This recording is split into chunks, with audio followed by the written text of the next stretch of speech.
Ini adalah kisah nyata. Kisahku sejak pindah di rumah baru. Nyi Blorong merasukiku, mengubahku menjadi wanita yang haus sentuhan. Setiap detik, aku ingin menerkam siapapun.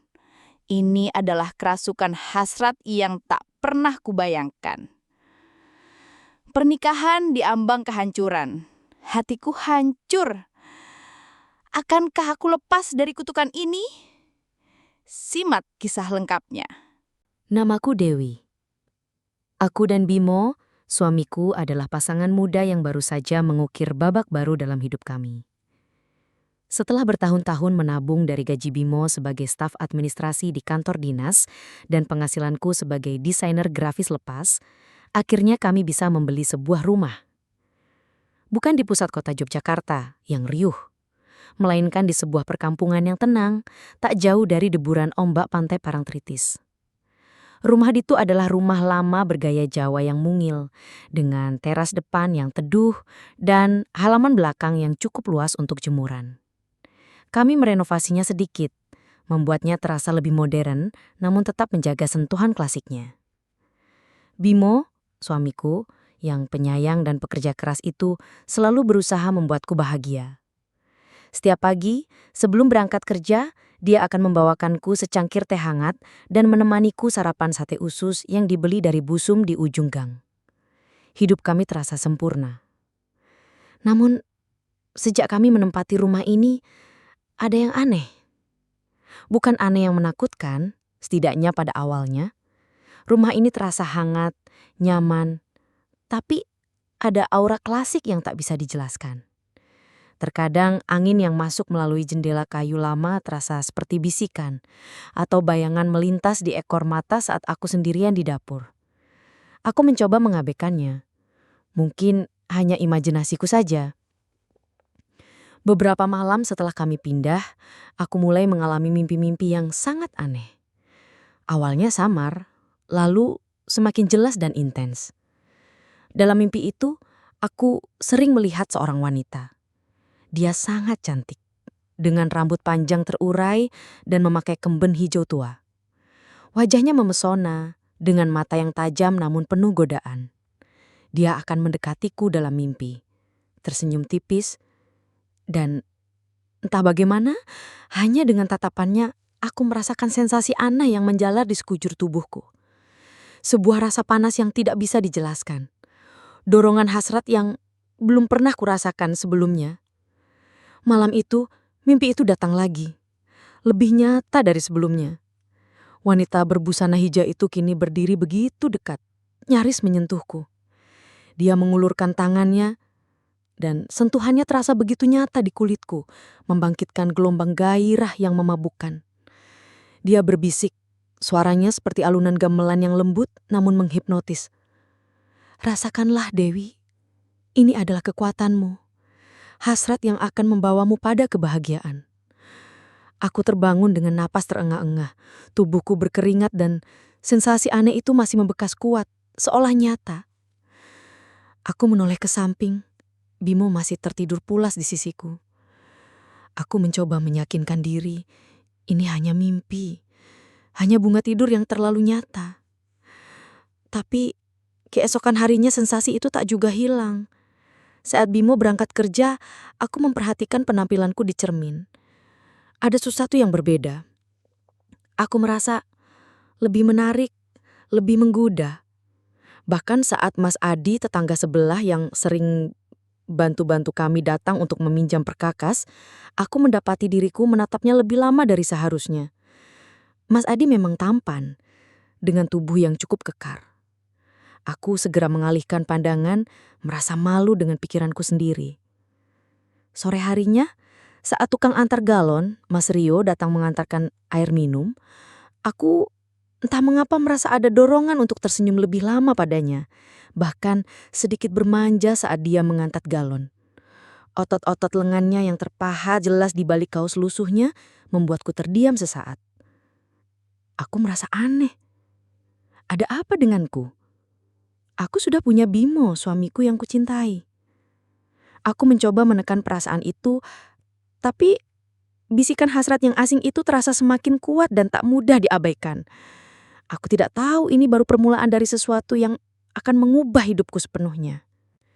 Sejak mimpi aneh itu dan sensasi yang tertinggal di setiap bangun tidur, ada sesuatu yang bergejolak dalam diriku. Bukan hanya di dalam hati, tapi juga di setiap inci kulitku. Setelah Bimo berangkat kerja setiap pagi, rutinitasku berubah. Aku mulai menghabiskan waktu lebih lama di depan cermin yang dulunya adalah cermin biasa di kamar kami, tapi kini terasa seperti portal. Aku mematut diri, memandangi pantulanku yang terasa asing, namun sekaligus lebih memikat. Aku merasa lebih cantik, lebih menggoda, dan ada dorongan aneh untuk berdandan lebih berani. Lipstik merah yang dulu hanya kupakai untuk acara khusus kini kupoleskan bahkan saat hanya di rumah. Daster longgar mulai kuganti dengan pakaian yang lebih membentuk tubuhku, seolah ingin merayakan lekuk tubuhku sendiri. Rambut panjangku yang dulu sering kuikat seadanya, kini kubiarkan terurai, sesekali kubelai, merasakan sensasi sentuhan yang memabukkan. Bisikan dalam mimpiku tentang hasrat yang akan membawamu pada kebahagiaan itu seolah terus bergema. Hasratku terhadap Bimo yang memang meningkat, rasanya tak pernah cukup. Setiap sentuhannya di malam hari terasa seperti api yang menjalar, membuatku ingin lebih dan lebih. Aku akan memimpin, mengambil kendali dalam keintiman kami, menjelajahi setiap sudut tubuhnya dengan keberanian baru. Bimo akan tersikap, berbisik kagum di telingaku. "Dewi, kamu luar biasa malam ini. Aku tidak pernah tahu kamu bisa seliar ini. Aku suka sekali yang kamu hebat sekali." Kata-katanya meski membuatku sedikit takut akan perubahan diriku, justru semakin memicu hasratku, membuatku merasa kuat dan diinginkan olehnya dengan cara yang baru. Bagiku, sensasi itu seperti candu, dan aku semakin tenggelam dalam permainan baru ini dengan Bimo. Namun anehnya, hasrat yang membara ini juga mulai terasa meluas, kemana-mana. Suatu siang, Mas Adi, tetangga sebelah yang kemarin meminjam perkakas datang mengembalikan. Dia mengenakan kaos oblong putih. Lengannya yang kekar terlihat jelas saat dia mengelurkan obeng. "Terima kasih ya Mbak Dewi," katanya, tersenyum ramah. Aku mendapati diriku tersenyum lebih lama dari seharusnya. Mataku menelusuri lengannya, dadanya yang bidang di balik kaos tipis itu. Ada dorongan aneh untuk menyentuhnya. Hanya sekedar memastikan nyata atau tidak. Aku menahan diri sekuat tenaga tapi rasanya sulit. Pipiku sedikit merona dan aku merasa malu dengan pikiranku sendiri. Beberapa hari kemudian, lampu di dapur tiba-tiba padam. Aku segera menelepon tukang servis listrik langganan, Mas Joko. Mas Joko datang, perawakannya kurus tapi lincah. Saat dia sibuk memeriksa instalasi, aku mendapati diriku berdiri terlalu dekat dengannya, mataku tak bisa lepas dari gerak-gerik tangannya yang cekatan. Aku merasakan sensasi aneh jalar di tubuhku. Ketika dia selesai dan tersenyum, mengatakan, "Sudah beres, Mbak." Aku merasakan dorongan kuat untuk menatap matanya lebih dalam. Bahkan, mengucapkan terima kasih dengan nada yang sedikit manja. Rasanya gatal. Bukan hanya mereka. Bahkan ketika seorang pemuda tukang antar paket datang mengantarkan barang, aku mendapati diriku menatapnya lebih lama dari yang seharusnya. Memperhatikan keringat yang mengucur di pelipisnya atau gerakan ototnya saat dia menurunkan paket. Aku merasa aneh, sangat aneh. Ada apa denganku? Aku punya Bimo, suamiku yang kucintai. Aku mencoba menekan perasaan itu, tapi bisikan hasrat yang asing itu terasa semakin kuat dan tak mudah diabaikan. Terlebih lagi saat aku sendirian di rumah, seringkali aku merasa ada sentuhan halus di kulitku, seperti belayan lembut yang memicu sensasi sensual. Di kamar mandi, di depan cermin, atau saat aku sedang bersantai di sofa. Seolah ada jari-jari tak kasat mata yang menjelajah, membangkitkan gelombang panas yang membuatku bergidik. Aku tahu tidak ada siapa-siapa, tapi sentuhan itu terasa begitu nyata, begitu memabukkan. Perasaan takut bercampur dengan rasa ingin tahu yang mengganggu. Aku mencoba berdoa, berzikir, tapi bisikan itu tak pernah berhenti. Terus mendorongku untuk menikmati hasrat yang kini terasa begitu menguasai diriku. Aku tidak tahu, ini baru permulaan dari sesuatu yang akan mengubah hidupku sepenuhnya. menyeretku ke dalam pusaran yang tak kukenal. Bisikan hasrat itu semakin menguasai. Tak peduli berapa kali aku mencoba mengabaikannya atau bahkan berdoa. Terutama di malam hari, saat Bimo tertidur pulas di sisiku, aku merasa seolah Nyi Blorong hadir lebih nyata. Dalam mimpiku, Nyi Blorong kini tidak hanya tersenyum menggoda. Dia berbicara padaku, suaranya jernih dan menghipnotis, menjanjikan kekuatan dan kebahagiaan tak terbatas jika aku berani melepas hasrat. Jangan biarkan dirimu terkekang, Dewi. Rasakanlah kenikmatan sejati yang ada di seujung jarimu, bisiknya, sambil mengulurkan tangannya yang lentik. Aku melihat wujudnya yang sempurna dengan kilauan sisik keemasan di balik kemben hijaunya, memancarkan pesona yang begitu kuat. Aku tahu itu salah, tapi sensasinya sangat memabukkan. Di siang hari, dorongan itu semakin tak tertahankan. Aku merasa seperti boneka yang digerakkan oleh benang tak kasat mata. Mataku akan otomatis menelusuri setiap pria yang kutemui, dari yang muda hingga yang parubaya, mengamati gerakan otot mereka, tatapan mereka. Ada rasa gatal yang tak bisa dijelaskan di kulitku. Dorongan untuk mendekat, menyentuh, merasakan. Suatu sore, Bimo meminta tolong temannya Mas Rudi yang kebetulan sedang berkunjung dari Jogja untuk membantu memperbaiki genteng yang bocor. Mas Rudi memang atletis, mantan pemain futsal kampus. Saat dia naik tangga, otot-otot di balik kaosnya terlihat jelas. Aku mendapati diriku berdiri terlalu dekat di bawahnya. Mataku terpaku pada punggungnya. Ketika dia turun dan tersenyum padaku, tubuhku seolah bergerak sendiri. Tanganku terulur, menyentuh lengannya, seolah ingin membersihkan noda. Sentuhan itu terasa lebih lama dari yang seharusnya, dan aku bisa melihat kerutan di kening Mas Rudi yang sedikit terkejut. "Makasih ya Mas Rudi," kataku dengan suara yang sedikit serak, dan aku tahu ada senyum genit yang tanpa sadar kuberikan padanya. Aku segera menarik tanganku, merasa sangat malu dan jijik pada diriku sendiri. Kejadian itu membuatku sangat takut. Aku mencoba menekan hasrat itu, berzikir, membaca Al-Quran, tapi bisikan dan dorongan itu tak pernah berhenti. Ia seperti virus yang menyebar dalam darahku. Aku sering melamun dengan senyum aneh, berdandan lebih mencolok bahkan untuk sekedar ke warung. Setiap kali ada pria melintas di jalan depan rumahku, aku akan segera menoleh. Seolah ada daya tarik tak melihat yang menarikku.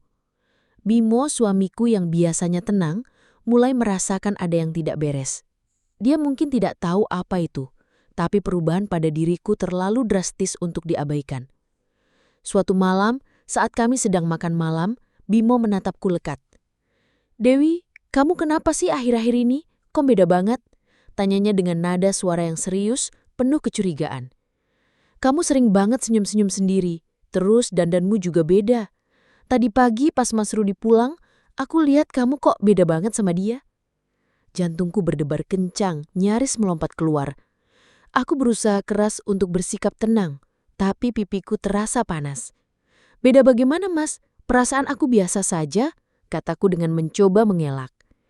"Beda bagaimana? Tatapanmu itu loh yang sama semua cowok di luar sana. Kamu kok jadi genit banget?" Suaranya berat, penuh tuduhan. Mata Bimo menatapku tajam seolah menembus jiwaku, mencoba mencari tahu apa yang sebenarnya terjadi. Aku terdiam, tak mampu menjawab. Hasrat yang selama ini menguasaiku, kini mulai menghadirkan bayang-bayang kehancuran. Malam itu, Bimo memilih tidur membelakangiku, kaku dalam diam yang terasa lebih menyakitkan daripada pertengkaran. Aku tahu dia marah dan aku tidak bisa menyalahkannya. Tapi dalam tengah rasa bersalah itu, bisikan Nyeblorong dalam mimpiku justru semakin gencar, semakin merayu. Mimpi-mimpiku kini terasa begitu nyata, terlalu nyata untuk disebut bunga tidur. Nyeblorong muncul tidak lagi hanya di sampingku, tapi seolah menyatu dengan diriku, menari dan berbisik di telingaku. "Apa gunanya menahan diri, Dewi? Kenikmatan ada untuk dirasakan. Biarkan hasratmu meliar, aku ada di sini untukmu," bisiknya sambil mengulurkan tangannya yang lentik. Aku melihat wujudnya yang sempurna dengan kilauan sisi keemasan di balik kemben hijaunya memancarkan pesona yang begitu kuat. Aku tahu itu salah, tapi sensasinya sangat memabukkan.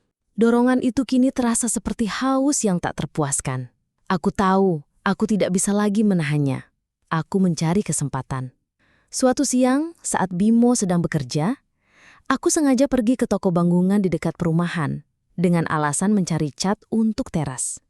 Di sana, aku bertemu dengan Pak RT, Pak Harjo, yang kebetulan sedang mengawasi pembangunan pos ronda.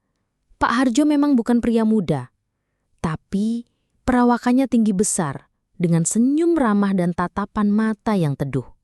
Entah mengapa, di bawah pengaruh yang tak terlihat itu, aku merasa sangat tertarik padanya. Aku menghampirinya, menanyakan sesuatu tentang cat. Obrolan singkat itu entah bagaimana berlanjut. Tanganku tanpa sadar menyentuh lengan Pak Harjo saat aku pura-pura menunjukkan noda di bajuku. Tatapanku terpaku padanya. Bibirku melengkung membentuk senyum yang lebih genit dari biasanya. Aku melihat senyum Pak Harjo sedikit kaku, namun matanya memancarkan rasa terkejut dan mungkin tertarik. Aku terus melontarkan candaan kecil yang membuat suasana menjadi lebih cair, dan Pak Harjo terlihat salah tingkah. Ada sensasi mendebarkan yang aneh, melihat bagaimana aku bisa memengaruhinya. Aku merasakan kemenangan kecil, dan hasratku terasa semakin terpuaskan. Aku tahu, ini salah, sangat salah, tapi sensasinya begitu menggebu. Aku seperti bukan diriku sendiri. Setibanya di rumah, aku menangis sejadi-jadinya. Aku merasa jijik pada diriku sendiri, pada apa yang baru saja kulakukan. Aku mengkhianati Bimo, suamiku yang sangat kucintai. Aku merasa seperti kotor, ternoda. Aku mencoba berdoa, meminta kekuatan agar terbebas dari pengaruh ini. Namun, tak lama setelah itu, bisikan Nyi Blorong kembali, menertawakanku, membisikkan bahwa itu hanya permulaan, bahwa kenikmatan yang lebih besar sedang menanti. Malam harinya, saat Bimo pulang, aku berusaha bersikap normal, mencoba menutupi apa yang terjadi. Tapi Bimo kini lebih jeli. Saat kami sedang duduk santai di ruang tamu, Bimo tiba-tiba menyentuh rambutku, lalu tangannya turun ke leherku. Aku menegang. Wanginya beda yang, bisiknya. Suaranya pelan tapi menusuk. Parfummu bukan yang biasa kamu pakai. Ini bau kayak parfum bapak-bapak. Jantungku berdebar kencang. Darahku seolah berhenti mengalir. Aku mencoba tersenyum. Ah, Mas bisa saja. Mungkin cuma bau deterjen. Tapi Bimo tidak tersenyum. Matanya menatapku tajam. Persis seperti tatapan curiganya yang diberikan saat makan malam kemarin. Ia mendekatkan hidungnya ke leherku. Menghirup dalam-dalam. Enggak, Dewi. Ini bukan bau deterjen. Ini bau parfum cowok. Aku terdiam, tak bisa mengelak. Bimo menarik tangannya, menjauh dariku.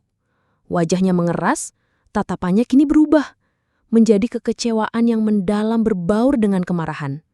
Ia bangkit dan melangkah ke kamar meninggalkan aku sendirian di ruang tamu.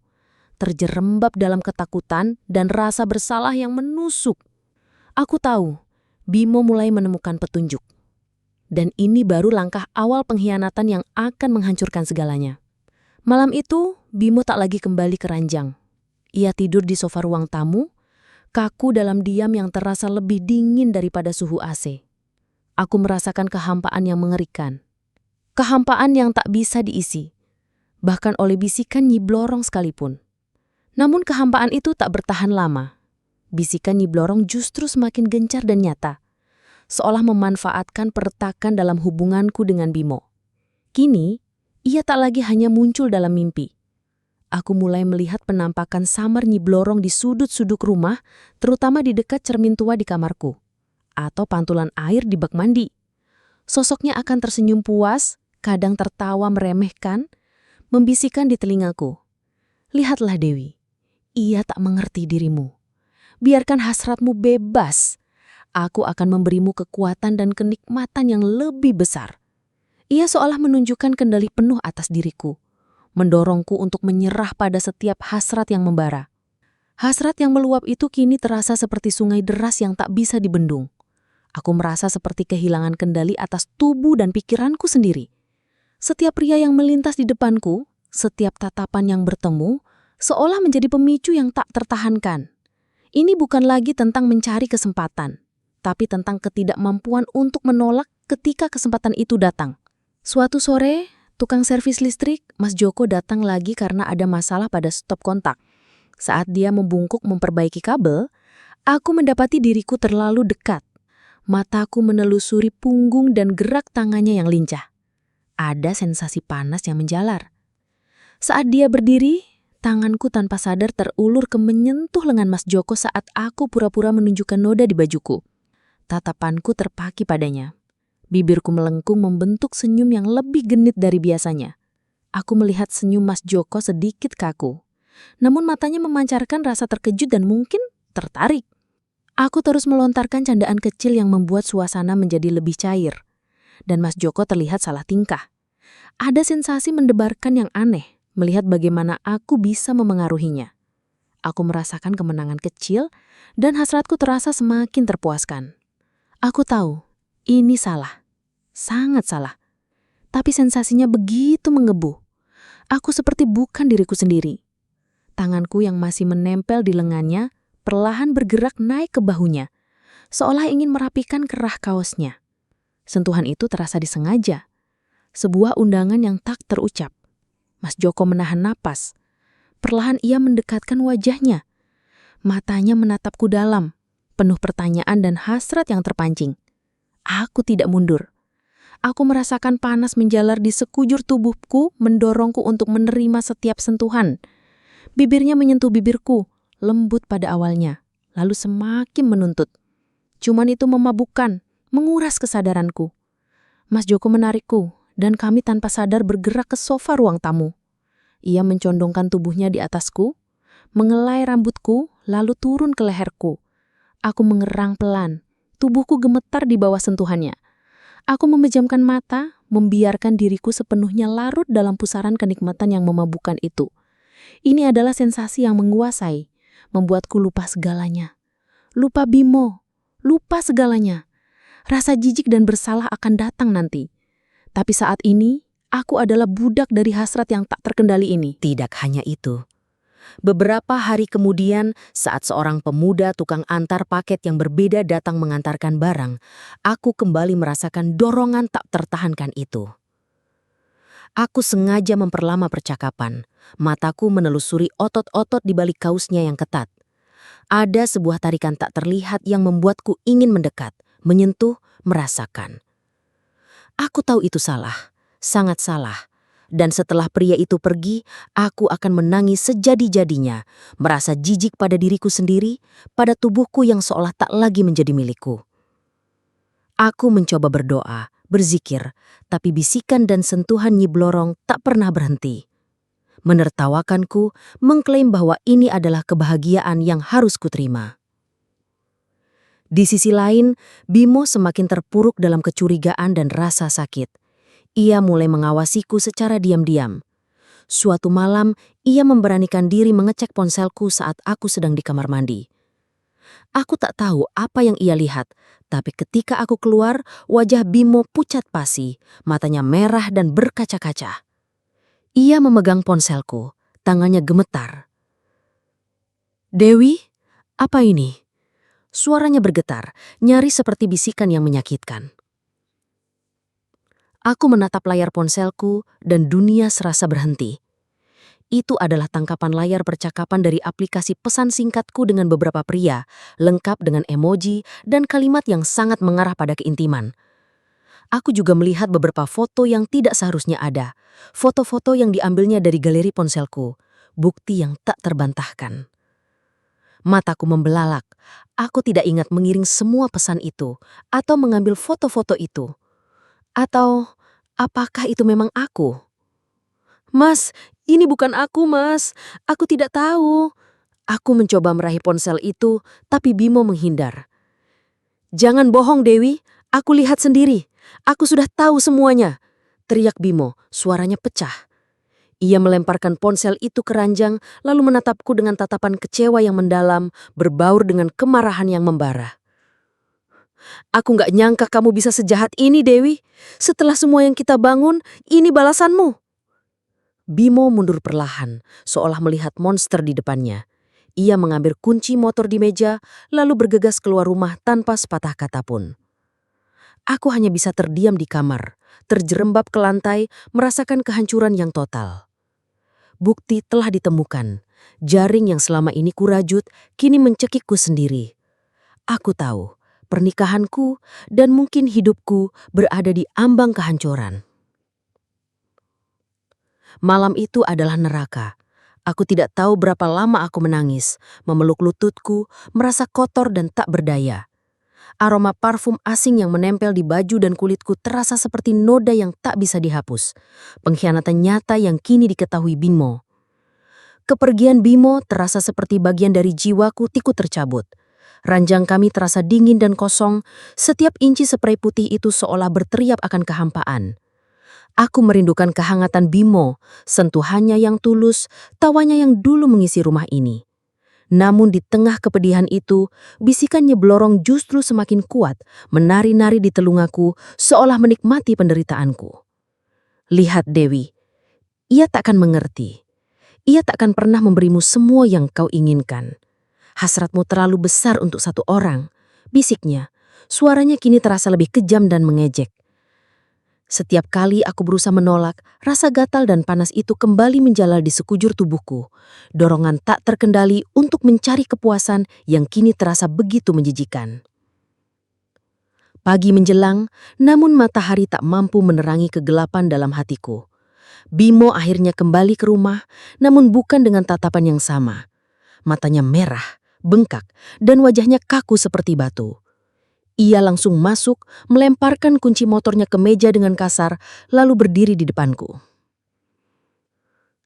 Jelaskan padaku, Dewi, apa ini? Semua pesan ini, semua foto ini, siapa mereka? Kenapa kamu lakukan ini padaku? Apa kurangnya aku? Aku berusaha meraih tangannya, memohon. Mas dengarkan aku. Ini bukan aku, Mas. Aku tidak tahu kenapa. Ada yang mengendalikan aku, Mas. Aku tidak bisa menolaknya. Air mataku tumpah. Aku mencoba menjelaskan tentang Nyeblorong, tentang mimpi-mimpi itu dan hasrat tak terkendali. Tapi Bimo tidak percaya. Omong kosong, alasan saja. Kamu pikir aku bodoh, Dewi? Kamu sudah berkhianat. Kamu tidur dengan mereka. Berapa banyak? Teriak Bimo, suaranya meninggi, menghantamku seperti cambuk. Ia mencengkeram lenganku, tatapannya menyakitkan. Aku nggak kenal lagi kamu, Dewi. Kamu bukan istriku yang dulu. Di tengah amarahnya, di tengah keputusasaanku, aku merasakan Nyeblorong. Sebuah sensasi dingin tiba-tiba menjalar dari kakiku, naik ke seluruh tubuhku. Bibirku tanpa sadar melengkung membentuk senyum tipis yang bukan milikku. Aku mencoba melawan, berjerit dalam hati, tapi tubuhku kaku. Mataku mungkin berkedip aneh, dan aku bisa merasakan tatapan Bimo semakin menatapku dengan ngeri. Apa yang kau senyumi? Bimo berteriak, melepaskan cengkeramannya seolah aku adalah sesuatu yang menjijikkan. Kamu sudah gila, Dewi. Kamu menjijikkan. Nyeblorong seolah menertawakanku dalam benakku. Lihat, ia takkan mengerti. Ia takkan pernah memberimu semua yang kau inginkan. Hasratmu terlalu besar untuk satu orang. Aku nggak tahan lagi, Dewi. Bimo berkata, suaranya penuh keputusasaan dan kemarahan yang membeku. Aku mau cerai. Kita cerai saja. Dunia serasa runtuh untuk kedua kalinya. Kata-kata itu, kita cerai saja, menghantamku telak. Aku menggeleng-gelengkan kepala, air mata membanjiri wajahku, memohon. Tidak, Mas, jangan ceraikan aku. Aku cinta kamu. Aku mencoba memeluknya, tapi Bimo menghindar, mundur perlahan, seolah melihat monster. Cukup, Dewi, aku gak sanggup lagi. Bimo berbalik, mengambil tas kerjanya, dan melangkah menuju pintu. Aku tahu ia akan pergi. Kali ini, mungkin selamanya. Aku hanya bisa terisak di lantai, melihat punggungnya menjauh. Nyeblorong telah berhasil. Ia tak hanya menghancurkan diriku, tapi juga pernikahanku. Hari-hari setelah Bimo pergi adalah kehampaan yang tak berujung. Rumah yang dulu sarang cinta kami kini terasa seperti kuburan. Setiap sudutnya menyimpan kenangan, setiap hembusan angin seolah membawa bisikan ejakan dari Nyi Blorong, yang kini tampil lebih berani, mengklaim bahwa aku adalah miliknya dan mendorongku untuk terus mencari kepuasan tak terbatas dari siapapun. Aku merasa jijik pada diriku sendiri, pada tubuhku yang telah ternoda oleh pengaruhnya. Aku mencoba mandi berulang kali, menggosok kulitku hingga perih, berharap bisa menghilangkan jejak sentuhan pria-pria lain, jejak pengkhianatan yang nyata. Tapi rasa kotor itu tak hilang. Aku merasa gila, terperangkap antara realitas dan bisikan haib yang memimpin hasratku. Aku mencoba menghubungi Bimo berkali-kali, memohon agar dia berkembali, agar dia percaya padaku. Tapi Bimo tak pernah membalas, seolah telah mati bagiku. Di tengah keputusasaan itu, Bu Ningsih, tetangga tua kami yang dikenal punya mata batin, datang berkunjung. Ia menatapku dengan tatapan iba, seolah tahu semua yang kurahasiakan. Nak Dewi, auramu gelap sekali. Ada sesuatu yang menempel kuat padamu. Bisiknya pelan sambil memegang tanganku. Kamu harus segera ditolong, nak. Ini bukan kamu. Malam itu, dengan sisa-sisa harapan, aku menelpon Bu Ningsih, memintanya datang lagi. Aku menceritakan semuanya, tentang Nyi Blorong, mimpi-mimpi itu, dan hasrat yang tak terkendali. Bu Ningsih mendengarkan dengan serius, lalu mengangguk. Sudah ibu duga, nak. Ini bukan perkara main-main. Kita harus panggil Abah Ramdan. Hanya beliau yang bisa bantu. Esok sorenya Abah Ramdan datang ke rumah kami. Beliau adalah seorang ustadz tua yang dihormati di kampung sebelah. Dengan tatapan mata teduh namun penuh wibawa. Anehnya Bimo juga datang. Bu Ningsih pasti sudah menelpon Bimo dan sedikit menjelaskan. Bimo datang dengan wajah lelah dan tatapan kosong, tapi setidaknya dia ada di sana. Abah Ramdan memulai ritual pembebasan. Beliau membacakan doa-doa, mengitari setiap sudut rumah, dan menaburkan garam. Aku duduk di tengah ruang tamu, ditemani Bimo dan Bu Ningsih. Saat Abah Ramdan mulai membacakan ayat-ayat suci dengan suara lantang, tiba-tiba suasana rumah terasa bergejolak. Lampu-lampu berkedip, lalu mati total. Angin berembus kencang dari dalam rumah menerbangkan barang-barang kecil. Sebuah cangkir di meja tiba-tiba pecah. Bimo tersentak, wajahnya pucat pasi. Aku merasakan sakit luar biasa menjalar di sekujur tubuhku. Kepala terasa pusing, perut mual. Aku mulai berteriak, meronta-ronta, mencoba melawan sebuah kekuatan tak terlihat yang menarikku. Nyi Blorong, aku bisa melihatnya. Samar-samar di sudut ruangan, tersenyum sinis mengulurkan tangannya yang bersisik ke arahku. Ikutlah denganku, Dewi. Nikmat ini takkan pernah habis. Bisikannya memekakkan telinga, menggoda, menjanjikan kenikmatan abadi jika aku menyerah. Aku merasa ada dua jiwa yang bertarung memperebutkan tubuhku. Jiwaku yang ingin kembali pada Bimo, pada hidup normal. Dan jiwaku yang lain yang ditarik oleh hasrat dan godaan Nyi Blorong. Aku berteriak dan menjerit lagi, memohon agar Abah Ramdan menolongku. Bimo, yang tadinya hanya berdiri mematung, kini mendekat, mencoba memegang tanganku. Namun Nyi Blorong seolah tak ingin aku disentuh Bimo. Tubuhku meronta lebih kuat, mengempaskan tangan Bimo. Pertarungan ini adalah pertarungan hidup mati, antara hasrat dan kesucian, antara kegelapan dan harapan. Aku tidak tahu apakah aku akan selamat dari ini, atau apakah aku akan sepenuhnya menjadi budak dari entitas mistis yang haus akan hasrat itu.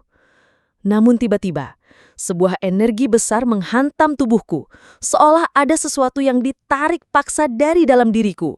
Aku menjerit terakhir kali, lalu semuanya gelap. Ketika aku membuka mata, kepalaku terasa sangat pusing dan seluruh tubuhku lemas seperti tanpa tulang. Ruangan terasa sunyi, damai. Lampu sudah kembali menyala memancarkan cahaya hangat. Di depanku, Abah Ramdan tersenyum tipis, wajahnya berkeringat. Bu Ningsih duduk di sampingku, tangannya mengusap-ngusap punggungku. Dan Bimo duduk di sisi lain, menatapku dengan mata sembab, penuh kekhawatiran dan kelegaan yang campur aduk. "Bagaimana nak Dewi?" tanya Abah Ramdan, suaranya lembut. Aku mencoba berbicara, tapi suaraku hanya berupa bisikan serak. "Nyi Blorong, dia pergi." Abah Ramdan mengangguk. "Alhamdulillah nak, sudah kami kembalikan ke tempatnya. Tapi kamu harus tetap berhati-hati. Hati dan pikiranmu harus bersih." Hatiku terasa sangat lega, seolah beban bertonton terangkat dari dadaku. Namun di balik kelegaan itu, ada rasa malu dan bersalah yang menusuk. Aku menatap Bimo. Air mataku kembali menggenang. Aku harus mengatakan semuanya, semuanya. "Mas," bisikku, meraih tangannya yang dingin. Aku minta maaf, Mas." Bimo menatapku, tatapan kosongnya kini sedikit berbinar. Abah Ramdan dan Bu Ningsih seolah memahami, mereka undur diri, memberi kami ruang. Aku menarik napas dalam-dalam, mengumpulkan sisa-sisa keberanianku. Aku menceritakan semuanya pada Bimo. Dari mimpi-mimpi awal yang sensual itu, bisikan Nyi Blorong yang mendorong hasratku, sentuhan-sentuhan tak kasat mata yang membuatku gila. Hingga akhirnya aku menyerah pada godaan dan melukai hatinya.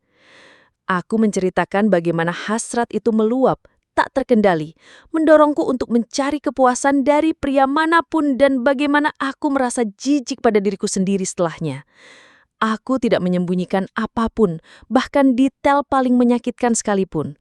Aku menangis, terisak-isak, memohon pengampunan. Bimo mendengarkan dengan tenang, matanya tak lepas dari wajahku.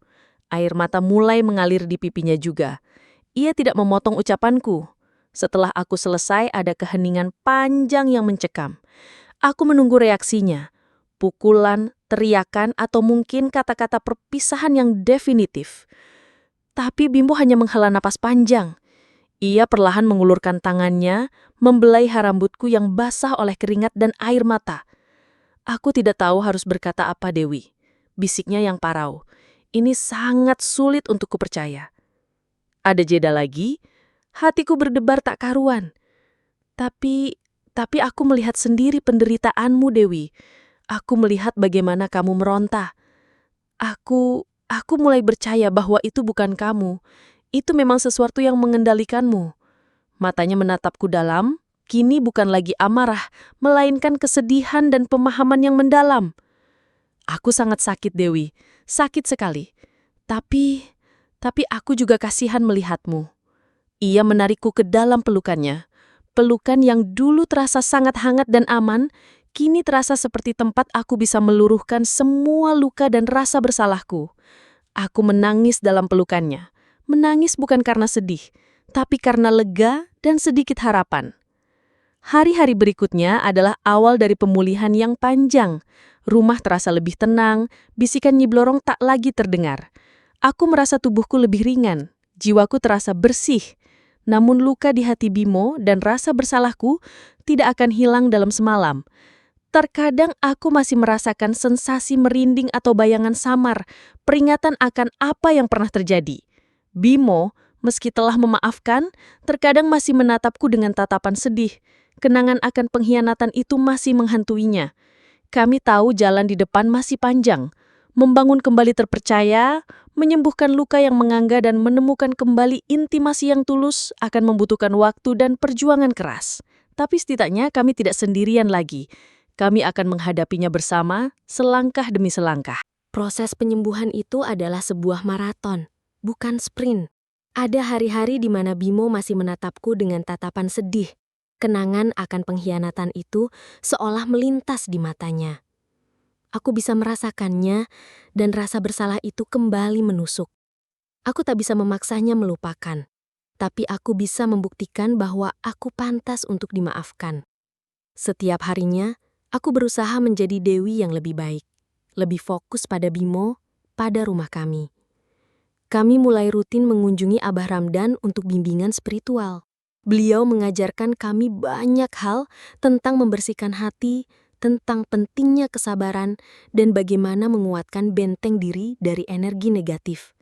Aku juga mulai lebih rajin beribadah, mendekatkan diri pada Tuhan, memohon kekuatan dan ketenangan. Rumah kami yang dulu terasa mencekam, perlahan mulai terasa lebih damai, lebih hangat, seolah aura positif mulai menggantikan yang lama.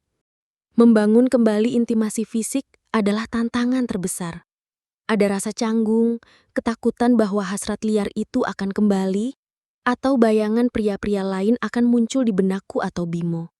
Namun, Bimo sangat sabar. Ia tidak menuntut, tidak memaksa. Ia hanya memelukku, mencium keningku, dan meyakinkanku bahwa ia percaya padaku, bahwa ia mencintaiku. Momen-momen intim kami kini terasa berbeda, lebih lambat, lebih penuh kesadaran. Bukan lagi tentang gairah yang membabi buta, melainkan tentang sentuhan yang penuh kasih sayang, tentang menemukan kembali kebahagiaan dalam kebersamaan kami. Aku akan menatap mata Bimo dalam-dalam, mencari kejujuran dan kepercayaan di sana, dan membiarkan diriku larut dalam kehangatannya, sebuah kehangatan yang dulu kucari di tempat lain. Namun kini kusadari hanya ada pada Bimo. Sensasi itu kini terasa murni, tanpa bisikan atau dorongan dari Nyi Blorong. Kepercayaan kami juga diuji. Suatu kali, Bimo harus pergi dinas keluar kota selama seminggu. Aku merasa cemas, takut jika bisikan lama akan kembali muncul. Aku meminta Bimo untuk terus menghubungiku, dan dia melakukannya. Setiap hari, kami video call berbagi cerita. Aku juga bercerita pada Bu Ningsih, dan dia selalu menguatkanku. Saat Bimo pulang, aku berlari memeluknya, lega karena aku berhasil melewati ujian itu. Aku tidak tergoda. Aku berhasil mengendalikan diriku. Bimo membalas pelukanku erat. Ada senyum tulus dan bangga di wajahnya. Lewat semua badai itu, pernikahan kami tidak hancur. Sebaliknya, ia tumbuh menjadi lebih kuat, ditempa oleh api ujian. Luka di hati Bimo perlahan menyembuh, digantikan oleh pemahaman dan cinta yang lebih dalam. Kami belajar bahwa cinta sejati bukan hanya tentang gairah, tapi tentang pengampunan, kesabaran, dan komitmen untuk saling mendukung dalam menghadapi kegelapan. Rumah kami kini benar-benar terasa menjadi sarang cinta terbebas dari pengaruh mistis yang dulu hampir menghancurkan kami. Kami bisa tidur nyenyak tanpa gangguan atau bisikan hasrat yang menyesatkan. Kami telah menemukan kembali diri kami, dan yang terpenting, kami telah menemukan kembali satu sama lain. Beberapa tahun berlalu sejak malam di mana Abah Ramdan membebaskanku. Rumah kecil kami di dekat Parangtritis tetap menjadi saksi bisu perjalanan kami. Dulu, ia adalah penjara yang menjerat hasratku. Kini, ia menjadi benteng yang melindungi cinta kami. Aku dan Bimo telah melewati badai yang maha dahsyat, dan itu tidak menghancurkan kami, melainkan menempa kami menjadi sepasang jiwa yang jauh lebih kuat, lebih bijaksana. Aku, Dewi, bukan lagi wanita muda yang polos dan mudah terpengaruh hasrat. Aku telah belajar betapa tipisnya batas antara keinginan dan kehancuran. Aku belajar tentang kekuatan menjaga kesucian hati dan betapa berharganya sebuah kepercayaan. Setiap kali aku mematut diri di cermin, aku melihat pantulan yang berbeda. Bukan lagi wanita yang dirasuki hasrat liar, melainkan wanita yang telah berjuang, yang telah jatuh, namun berhasil bangkit dengan kepala tegak. Pesona yang dulu kupikir datang dari Nyi Blorong, kini kusadari ada dalam diriku sendiri, namun dengan kendari penuh. Bimo, suamiku, adalah pahlawanku. Ia adalah bukti nyata dari makna pengampunan dan cinta sejati. Aku tahu, ia menanggung luka yang dalam dari pengkhianatan yang kulakukan. Meski itu di luar kendaliku, namun ia memilih untuk bertahan, untuk memaafkan, dan untuk merajut kembali setiap benang yang putus. Kesabarannya, pengertiannya, dan cintanya adalah jangkar yang menahanku agar tidak tenggelam dalam kegelapan. Momen-momen intim kami kini terasa lebih dari sekedar sentuhan fisik.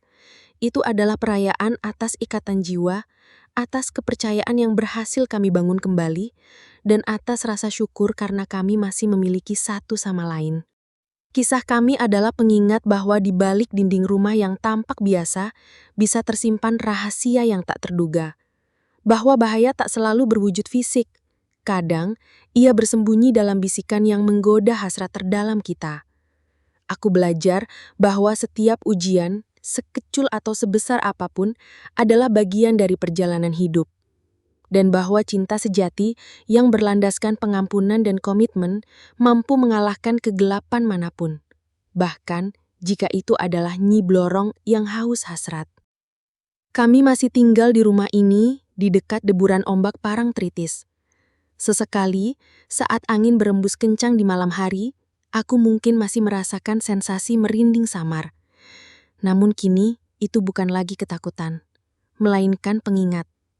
Pengingat akan perjalanan yang telah kami lalui, pengingat akan kekuatan kami, dan pengingat akan kebahagiaan yang kini kami miliki, yang telah melewati api dan badai, dan berhasil bersinar lebih terang daripada sebelumnya.